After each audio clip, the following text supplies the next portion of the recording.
নীলফামারী নীলফামারী সরকারি college online ক্লাসে একাদশ শ্রেণীর ব্যবসায় শিক্ষা শাখার ছাত্রছাত্রীদের সকলকে শুভেচ্ছা ও স্বাগত। নিশ্চয়ই তোমরা করোনাকালীন সবাই ভালো আছো, বাড়িতে থাকবে, সুস্থ থাকবে এই প্রত্যাশা করি। আমি কাজী এম জাকিরুল ইসলাম, সহকারী অধ্যাপক, ব্যবস্থাপনা বিভাগ, নীলফামারী সরকারি কলেজ। আজ একাদশ শ্রেণীর ব্যবসায় শিক্ষা শাখার ব্যবসায় সংগঠন প্রথম পত্র বিষয় সমবায় সমিতির উপর তোমাদের ক্লাস হবে। অনলাইন ক্লাসে তোমাদের স্বাগতম। আজ আমরা প্রথম পত্রের ষষ্ঠ অধ্যায়ে এর সমবায় সমিতি প্রথম অনলাইন ক্লাস আমরা আগে নিয়েছি। এবার আজকে দ্বিতীয় অনলাইন ক্লাস। নিশ্চয়ই তোমাদের ক্লাসটি ভালো লাগবে।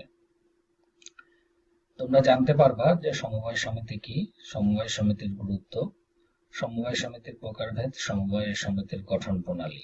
আমরা সাধারণত জানি যে গত ক্লাসে আমরা যেটা দেখেছি যে সমবায় সমিতি কি, এই বিষয় নিয়ে তোমরা গত ক্লাসে আমরা আলোচনা করেছি যে সমবায় সমিতি কি। এই বিষয়ে তোমরা জানো যে কিছু লোক একত্রিত হয়ে তারা একই ধর্ম বর্ণ নির্বিশেষে তারা একই মত দর্শন হয়ে তারা একত্রিত হয়ে তারা কি করে, তারা সমবায় সমিতি গঠন করে। এর গুরুত্ব আমরা জানবো। এই যে এর গুরুত্ব কি, এর প্রথম গুরুত্ব হচ্ছে যে আর্থিক কল্যাণ। আর্থিক কল্যাণ হচ্ছে কেবল মুনাফা অর্জন নয়, বরঞ্চ সদস্যদের আর্থিক কল্যাণ সাধনের উদ্দেশ্যে সমবায় সৃষ্টি হয়। বিভিন্ন ধর্মী ব্যবসায় প্রতিষ্ঠানের মাধ্যমে একটি অর্থনৈতিক সমৃদ্ধি অর্জন করে।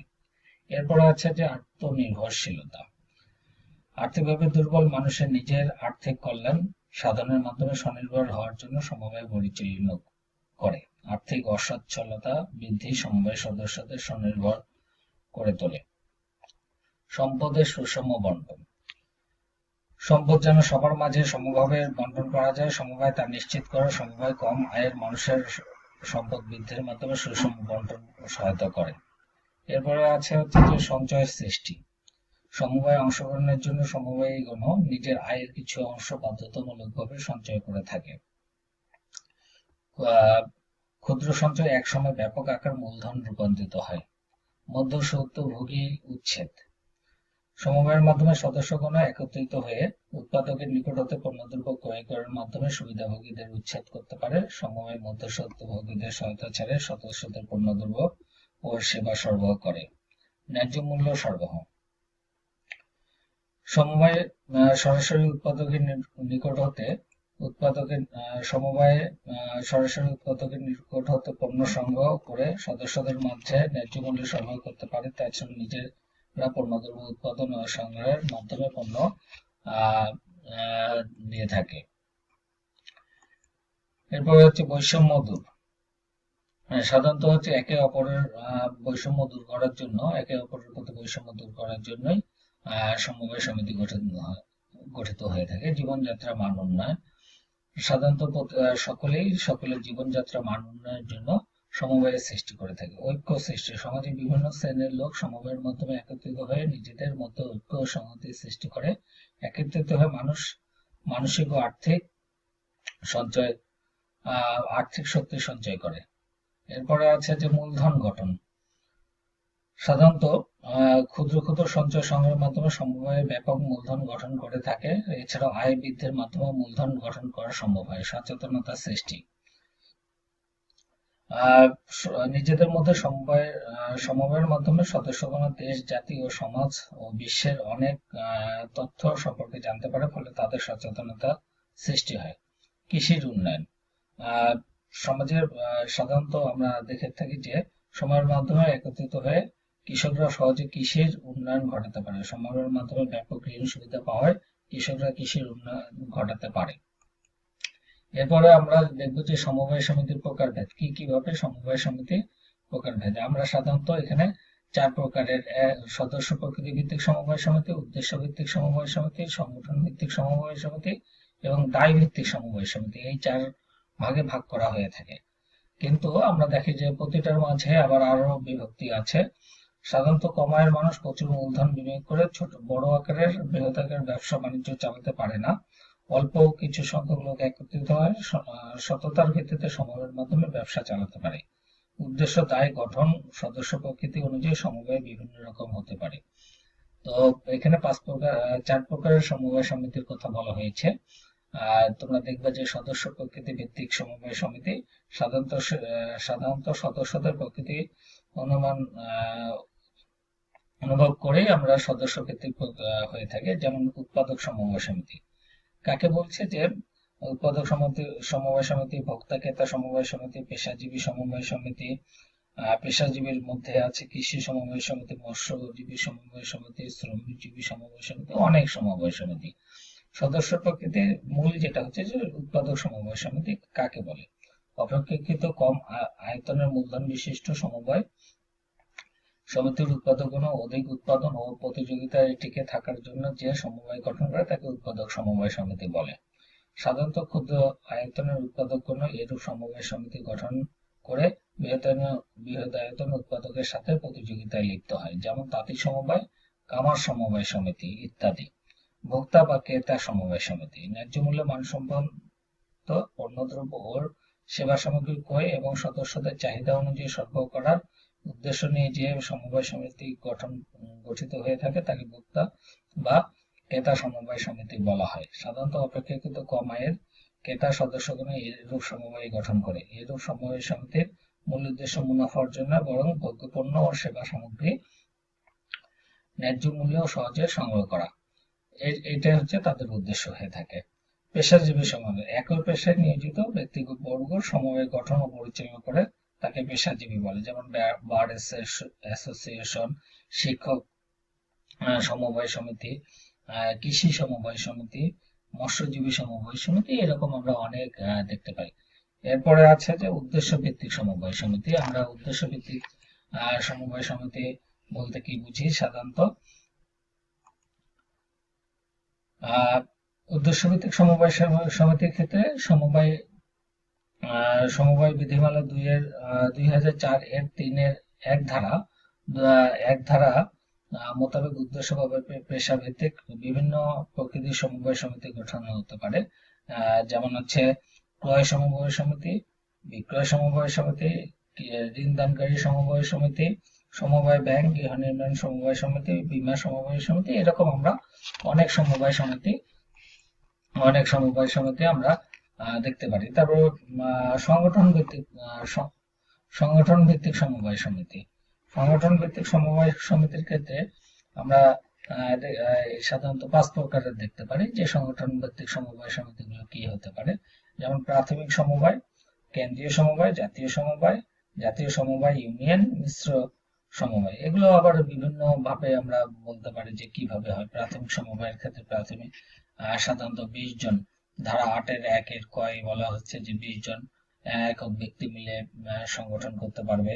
কেন্দ্রীয় সমবায় সমিতিতে 10টি প্রাথমিক সমবায় সমিতির নিয়ে আমরা গঠন করতে পারি। এইভাবে আমরা সমবায় সমিতির যে ধারাটা আছে তার হচ্ছে 8-1 কতে আমাদের এই বিষয়ে বিস্তারিত বর্ণনা আছে। এরপর হচ্ছে যে দায় ভিত্তিক সমবায় সমিতি।